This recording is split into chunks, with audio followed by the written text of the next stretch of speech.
बिस्मिल्लाहिर्रहमानिर्रहीम। Dear students, इस video lecture के अंदर कुछ इम्पॉर्टेंट एमसीक्यूज़ है हाइट ऑफ द प्रोजेक्टाइल पर।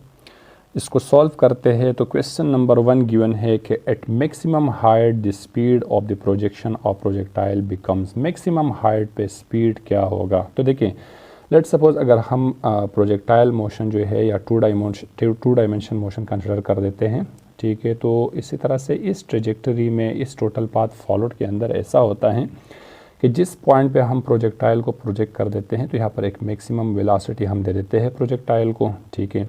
और जैसे ये प्रोजेक्टाइल टॉप पॉइंट तक पहुँच जाते हैं तो टॉप पॉइंट पे हमारे पास ऐसा हो जाते हैं कि यहाँ पर वेलोसिटी का जो वर्टिकल कंपोनेंट है Vy0 के इक्वल हो जाते हैं, और ओनली इस वक्त जो है टोटल वेलोसिटी Vx के इक्वल होते हैं। यानी टोटल वेलोसिटी जो है हॉरिजॉन्टल कंपोनेंट ऑफ वेलोसिटी के इक्वल हो जाते हैं।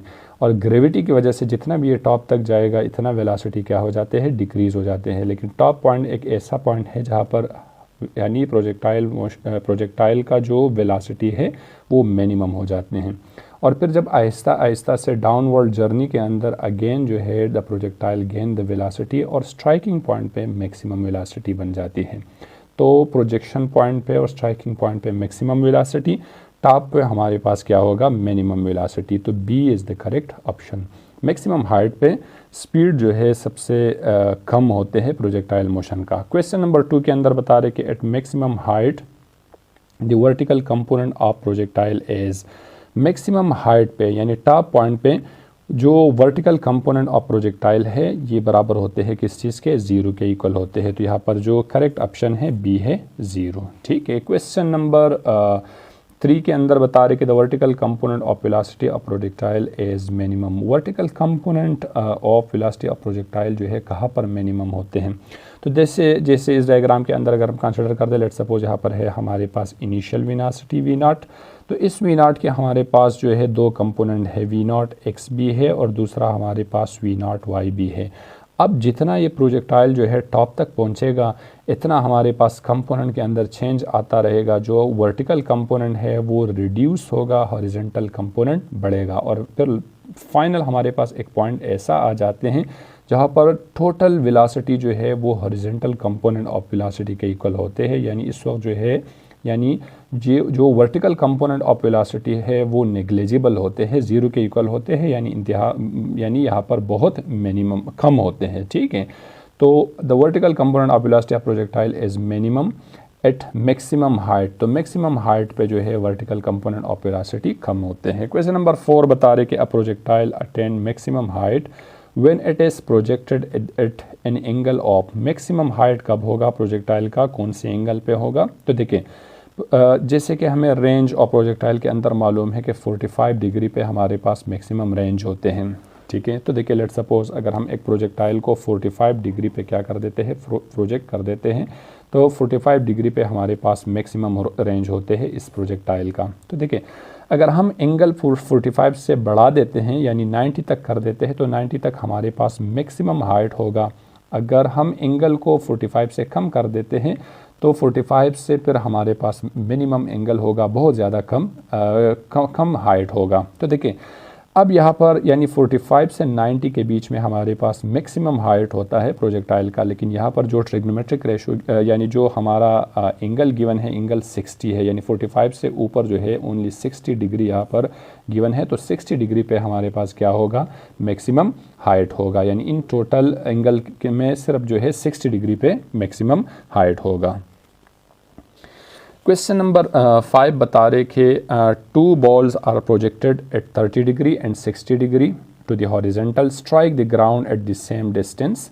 यानी डिस्टेंस हमारे पास सेम है, यानी रेंज जो है हमारे पास सेम है। The ratio of the maximum height attained by them is. तो यहाँ पर हमने क्या बताना है, हमने रेशो बताना है 2 balls के, एक जो 30 डिग्री से प्रोजेक्ट हो रहे, दूसरा 60 डिग्री से प्रोजेक्ट हो रहे, ठीक है। Strike the ground at the same point पे ग्राउंड को स्ट्राइक कर रहे, तो हाइट का हमने रेंज बताना है। तो देखिए, लेट्स सपोज एक प्रोजेक्टाइल जो है हमारे पास h1 इज इक्वल्स टू, जैसे कि अगर हम हाइट का फार्मूला कंसिडर कर दे तो हाइट हमारे पास बराबर होते हैं V0 square sine 2 theta upon g के इक्वल होते हैं, अपॉन 2g के इक्वल होते हैं। तो देखिए एक जो है हमारे पास एंगल गिवन है 30 डिग्री, दूसरा हमारे पास गिवन है 60 डिग्री। तो हमें ये भी मालूम है कि साइन 30 जो है साइन स्क्वायर थीटा है, साइन 2 थीटा नहीं है, यानी हाइट का जो फार्मूला है V0 square sine square theta divide by 2g। तो साइन स्क्वायर थीटा यानी अगर हम साइन को थीटा रिप्लेस कर देते हैं तो साइन थीटा 1/2 के इक्वल होते हैं, और इसके ऊपर स्क्वायर है तो 1/2 का स्क्वायर जो है ये बराबर हो जाएगा किस चीज़ के, 1/4 के इक्वल हो जाएगा।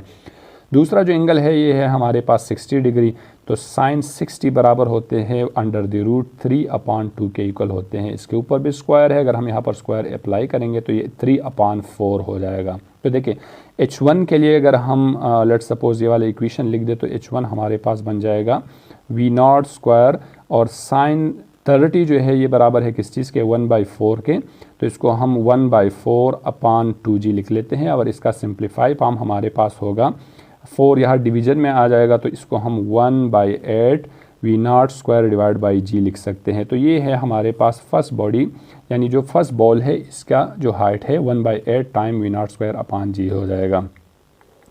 इसी तरह से अगर हम H2 फाइंड कर देते हैं तो H2 हमारे पास होगा V0 square sine 60 sine 63 sine square 63/4 के इक्वल हो जाएगा, 3/4 डिवाइड बाई 2g हो जाएगा। 4 यहाँ डिवीजन में आ जाएगा, तो H2 हमारे पास बन जाएगा 3/8 V0 स्क्वायर अपॉन g। अब हमने H1 और H2 का रेशो बताना है, तो ऐसा कर देते हैं कि H1 डिवाइड बाई H2 कर देते हैं। अब ये आ जाएगा 1/8 V0 स्क्वायर अपॉन g, और इसी तरह से दूसरा डिवीजन में है हमारे पास ये 3/8 V0 स्क्वायर अपॉन g हो जाएगा। देखिए V0 स्क्वायर इसके साथ कैंसिल हो जाएगा। अब 1/8 को हम लिख सकते हैं कि 8 डिवाइड बाई 3 भी लिख सकते हैं, तो 8 से कैंसिल हो जाएगा, और यहाँ पर हमारे पास बन जाएगा 1/3। तो 1/3 को हम लिख सकते हैं कि 1/3। तो दोनों का जो रेशो है वो बराबर हो जाएगा किस चीज़ के, 1/3 के। तो यहाँ पर जो करेक्ट ऑप्शन है बी ऑप्शन करेक्ट है। क्वेश्चन नंबर 6 के अंदर बता रहे कि 2 balls are projected in a direction at 30 degree and 60 degree with the horizontal. ठीक है, सेम सिचुएशन है। A both attend the same height, दोनों का हाइट क्या है, सेम है। The ratio of their initial speed as, तो यहाँ पर इनिशियल स्पीड का रेशो क्या होगा। देखिए दोनों MCQs जो है तकरीबन सेम है। यहाँ पर हमने हाइट का रेशो बता दिया, यहाँ पर हमने जो है हमने वेलोसिटी का जो है रेशो बताना है। तो देखिए सेम इस तरह से इक्वेशन इसके लिए बनेगा कि भाई H1 यहाँ पर बराबर होगा किस चीज़ के, H1 is equals to V0 square divide by 8g के इक्वल होगा, और H2 हमारे पास बराबर होगा किस चीज़ के, 3V0 स्क्वायर अपॉन 8g के इक्वल होगा।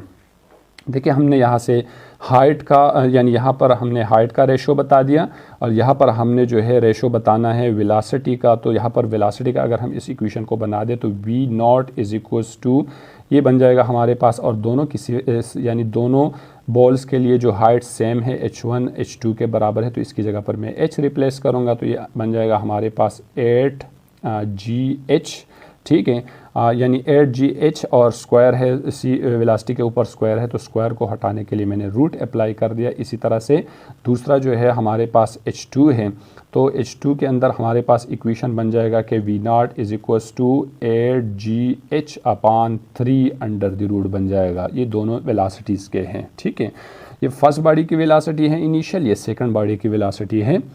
तो अब दोनों के बीच में हमने रेशो बताना है, तो V0 डिवाइड बाई V0 2 बराबर हो जाएगा किस चीज़ के। देखिए ये भी रूट के अंदर है, ये भी रूट के अंदर है, तो इसको मैं सिंगल रूट के अंदर भी लिख सकता हूँ कि 8GH divide by 8GH upon 3 बन जाएगा। डिवाइड एंड मल्टीप्लाई रूल्स है, ये इसके साथ दोनों कैंसल आउट हो जाएगा। ठीक है, ये 3 यहाँ पर मल्टीप्लाई में आ जाएगा, तो इसको हम अंडर द रूट 3 अपॉन 1 भी लिख सकते हैं। अगर ये 3 ऊपर आके तो अंडर द रूट 3 और यहाँ पर नीचे 1 बचा, तो इसका जो रेशो हमारे पास बन जाएगा, इसको हम लिख सकते हैं कि अंडर द रूट 3 रेशो 1 भी लिख सकते हैं। तो अब इन दोनों बॉल्स की जो वेलोसिटी है वो इसका जो रेशो है वो बराबर है अंडर द रूट 3 रेशो 1 के इक्वल है। Question number 7। क्वेश्चन नंबर 7 के अंदर गिवन है, बता रहे कि an object is throne along a direction inclined at an angle of 45 degree with the horizontal, यानी हॉरिजेंटल के साथ कितने एंगल पे प्रोजेक्ट किया, 45 डिग्री पे। The horizontal range of the object is equals to vertical height twice the vertical height, 3 time the vertical height, 4 times the vertical height. देखिए हमने यहाँ पर रेंज और हाइट का रिलेशन बताना है 45 डिग्री पे। तो देखिए हमें मालूम है कि इसी तरह से अगर हम हाइट का इक्वेशन लिख दे तो हाइट बराबर होते हैं h is equals to V naught square sine square theta upon 2g के इक्वल होते हैं। और मैक्सिमम रेंज जो है 45 पे हमें मालूम है मैक्सिमम रेंज होता है, तो रेंज जो है ये बराबर होते हैं किस चीज़ के, V naught square upon g के इक्वल होते हैं आर मैक्सिमम। यानी मैक्सिमम रेंज का फार्मूला हमारे पास ये बना और हाइट का फार्मूला हमारे पास ये है। तो देखिए हमने यहाँ पर हाइट और रेंज का जो मतलब एक रिलेशन लिखना है कि भाई इस 45 डिग्री पे जो रेंज ऑफ द प्रोजेक्टाइल है वो कितना जो है हाइट के बराबर होगा। तो लेट्स सपोज अगर इस इक्वेशन के अंदर में जो एंगल मुझे गिवन है 45 डिग्री, अगर मैं यहाँ पर रिप्लेस कर दूँ तो साइन 45 जो है ये बराबर होते हैं 1/√2 के। यहाँ पर स्क्वायर है तो ये भी मेरे पास बन जाएगा 1/2, यानी 1/√2 का स्क्वायर बराबर होगा 1/2 के इक्वल होगा। तो अगर इसको यहाँ पर मैं रिप्लेस कर दो तो ये मेरे पास बन जाएगा h is equals to V naught square और यहाँ पर 1/2 बन जाएगा मेरे पास डिवाइड बाई 2g। इस तरह से h इज इक्वल्स टू ये आ जाएगा मेरे पास 1/4 V naught square upon g बन जाएगा। और हमें मालूम है कि V naught square upon g जो है ये किसके इक्वल होते हैं, ये रेंज के इक्वल होते हैं। तो ये बन जाएगा मेरे पास h इज इक्वल्स टू 1/4 और यहाँ पर r आ जाएगा। लेकिन क्वेश्चन के अंदर बता रहे कि the horizontal range of the object is equals to, यानी रेंज को हमने हाइट के साथ कंपेयर करना है तो r यहाँ पर बराबर हो जाएगा 4 टाइम h के इक्वल हो जाएगा। तो यहाँ पर जो फोर्थ ऑप्शन है कि 4 टाइम्स द वर्टिकल हाइट के इक्वल हो जाएगा, यानी D is the correct option यहाँ पर। क्वेश्चन नंबर 8 बता रहे कि a ball is projected at an angle of 45 degree to the horizontal. If the horizontal range is 20 meter, the maximum height to which the ball rise is. अब यहाँ पर again हमें angle given है 45 degree है और अब बता रहे कि एक जो है हॉरिजॉन्टल रेंज हमारे पास 20 मीटर है, तो मैक्सिमम हाइट क्या होगा। तो देखिए 45 डिग्री पे हाइट और रेंज का जो इक्वेशन फार्मूला बना कि h is equals to r upon 4 के इक्वल होते हैं। अब r हमें गिवन है, r कितना है 20 है और 4 से अगर हम इसको डिवाइड कर देते हैं तो हमारे पास 5 मीटर आ जाते हैं, यानी यहाँ पर हाइट कितना होगा 5 मीटर होगा। तो b यहाँ पर क्या है, करेक्ट ऑप्शन है। क्वेश्चन नंबर 9, क्वेश्चन नंबर 9 के अंदर बता रहे कि द एंगल ऑफ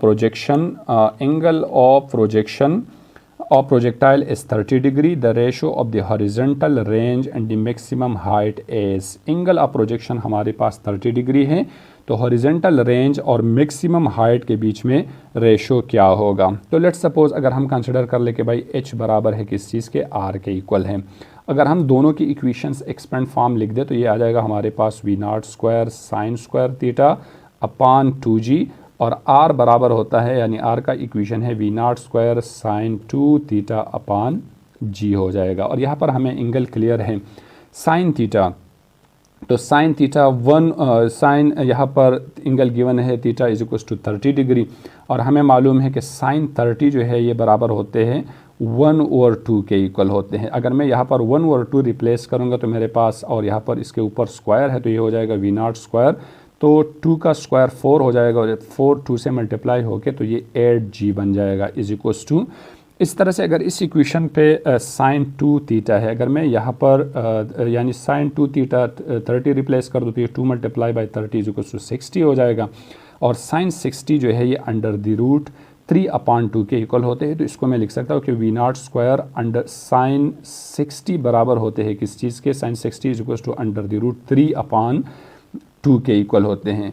तो अगर मैं यहाँ पर रिप्लेस कर दूँ तो ये अंडर द रूट 3 यहाँ आ जाएगा और डिवाइड बाई 2g बन जाएगा। इसी तरह से देखिए वी नॉट स्क्वायर के साथ कैंसिल हो जाएगा, जी के साथ कैंसिल हो जाएगा, तो क्या बचा 1/8 is equals to under the root 3 upon 2। ये इसके साथ कैंसिल तो 1/4 is equals to under the root 3 बन जाएगा। बाई क्रॉस मल्टीप्लिकेशन ये बन जाएगा हमारे पास 4 अंडर द रूट 3 आ जाएगा। तो यहाँ पर जो करेक्ट ऑप्शन है ए, अब हमारे पास क्या है, करेक्ट ऑप्शन है 4 अंडर द रूट 3 यानी 30 डिग्री पे हाइट और रेंज के बीच में जो रेशो है वो 4√3 के इक्वल होते हैं। क्वेश्चन नंबर 10 बता रहे कि a ball of mass m is thrown vertically of another ball of mass 2m is thrown at the angle theta. If their time of ascents are equal then the height attained by them are in the ratio of। Question के अंदर बता रहे कि हमारे पास एक object है m1 जो है मास m1 हमारे पास यानी फर्स्ट मास हमारे पास m1 है और सेकंड मास जो है यहाँ पर हमारे पास क्या है m2 है।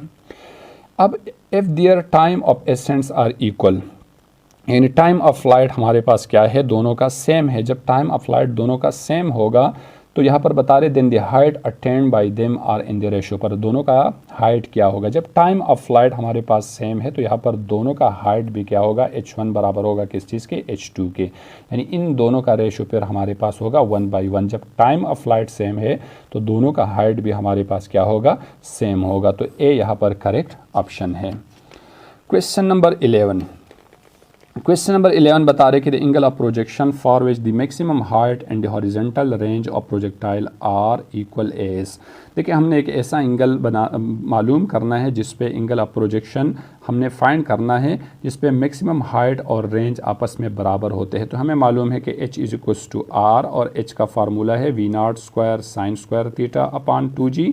इस तरह से r बराबर है v0 square sine 2 theta upon g के इक्वल है। तो देखिए इसको हम यूँ भी लिख सकते हैं कि साइन 2 थीटा बराबर होते हैं किस चीज़ के 2 साइन थीटा कॉस थीटा के इक्वल है। तो यहाँ पर 2 जी के साथ कैंसिल हो जाएगा, v0 स्क्वायर के साथ कैंसिल हो जाएगा और साइन स्क्वायर थीटा अपान 2 बराबर हो गया किस चीज़ के 2 साइन थीटा कॉस थीटा के इक्वल हो जाएगा। तो ये साइन थीटा स्क्वायर के साथ कैंसिल हो जाएगा। देखिए कॉस को अगर हम यहाँ पर डिवीजन में लिख दे तो साइन बाई कॉस जो है ये टेंजेंट थीटा के इक्वल होते हैं, 2 वहाँ मल्टीप्लाई में जाके 4 हो जाएगा। तो it's mean theta is equals to tangent inverse 4। तो इस एंगल पे हमारे पास जो मैक्सिमम हाइट है और हॉरिजॉन्टल रेंज है दोनों बराबर होते हैं। तो यहाँ पर करेक्ट ऑप्शन सी है। क्वेश्चन नंबर 12 बता रहे कि अ स्टोन इज प्रोजेक्टेड यानी इसकी जो वेलोसिटी है u है at angle theta with the horizontal reach a maximum height h1। Height हमारे पास h1 है। When it is projected with the velocity u at an angle of π/2 minus theta. Again velocity u है, angle हमारे पास π/2 minus theta है। With the horizontal it reach a maximum height h2।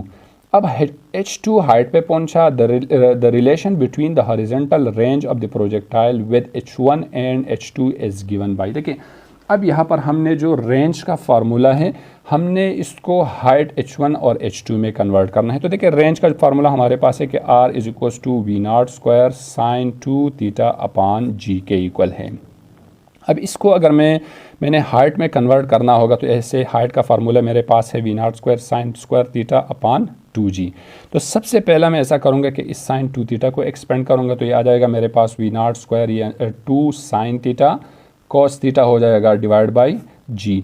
लेकिन यहाँ पर हमारे पास हाइट h1 भी है और h2 भी है, यानी मुझे h1 भी चाहिए h2 भी चाहिए। तो इसमें कन्वर्ट करने के लिए मैं ऐसा करूँगा कि यहाँ पर अपनी तरफ से कुछ चीज़ें ऐड करूँगा। अगर इस इक्वेशन को मैं यूँ लिख दूँ कि r इज इक्वल टू देखिए v0 स्क्वायर 2 को मैंने शुरू में लिख दिया। अगर मैं ऐसा कर दूं कि 2 ऊपर मल्टीप्लाई कर दो और 2 मैंने यहाँ पर डिवाइड भी कर दिया, दोनों वापस कैंसिल भी हो सकते हैं। मेरे पास जो है फार्मूले के अंदर 2g है तो मैंने उसी की तरफ जाना होगा। अच्छा अब यहाँ पर ये जो 2 है अगर मैं इसके ऊपर रूट अप्लाई कर दूँ तो रूट अप्लाई करने के लिए रूल्स मेरे पास ये है तो कि 2 के ऊपर भी स्क्वायर आ जाएगा, v0 स्क्वायर ऑलरेडी है तो ये v0 की पावर 4 हो जाएगा, साइन स्क्वायर थीटा यहाँ पर कॉस स्क्वायर थीटा और 2 के ऊपर भी स्क्वायर आ जाएगा divide by 2 square g square under the root. यानी अगेन अगर मैं रूट कैंसिल कर लूँ इस टोटल पावर के साथ तो अगेन मेरे पास ये ऊपर वाला टर्म बन जाएगा। अब यहाँ पर ये 2 स्क्वायर अगर इसको मैं रूट से कॉमन निकाल दूँ, 2 स्क्वायर कॉमन कर दिया मैंने, 2 स्क्वायर रूट से कैंसिल हो जाएगा तो ये आ जाएगा 2 मल्टीप्लाई बाई 2 4 बन जाएगा। अगर v0 की पावर 4 को मैं v0 square sine square theta लिख दूँ डिवाइड बाई देखिए 2 स्क्वायर जी, तो इसको मैंने 2g लिख दिया और मल्टीप्लाई बाई एक v0 स्क्वायर को और cos square theta upon 2g मैंने इसको अलग रूट के अंदर लिख दिया। तो देखिए ये तो हाइट h1 के इक्वल हो जाएगा तो r इज इक्वल्स टू 4 ये बन जाएगा मेरे पास h1 मल्टीप्लाई बाई, देखें अगर इस चीज़ को देखें, हमें ट्रिग्नोमेट्रिक रेशो के अंदर मालूम है कि sine pi by 2 minus theta ये बराबर होते हैं, sine pi by 2 minus theta बराबर होते हैं कॉस थीटा के इक्वल होते हैं। तो अगर इसको मैं यूँ लिख दूँ कि h1 is equals to h1 multiply by V naught square, इसकी जगह पर अगर मैं लिख दूँ कि sine square pi by 2 minus theta divide by 2g, तो अगेन मेरे पास वही हाइट वाला फार्मूला बना। तो ये आ जाएगा मेरे पास r is equals to 4 under the root h1 multiply by h2 हो जाएगा। तो देखिए यहाँ पर जो रिज़ल्ट बना मेरे पास वो बराबर हो गया किस चीज़ के, r is equals to 4 time under the root h1 h2 के इक्वल हो जाएगा। तो अगर हमने रेंज वाली इक्वेशन को हाइट में कन्वर्ट करना है तो फिर हमने इस तरीके से कन्वर्ट करना होगा। तो ये थे कुछ क्वेश्चंस हाइट ऑफ प्रोजेक्टाइल पे। सो नेक्स्ट जो मज़ीद क्वेश्चन है इसको पार्ट बी में डिस्कस करूँगा। अल्लाह हाफिज़।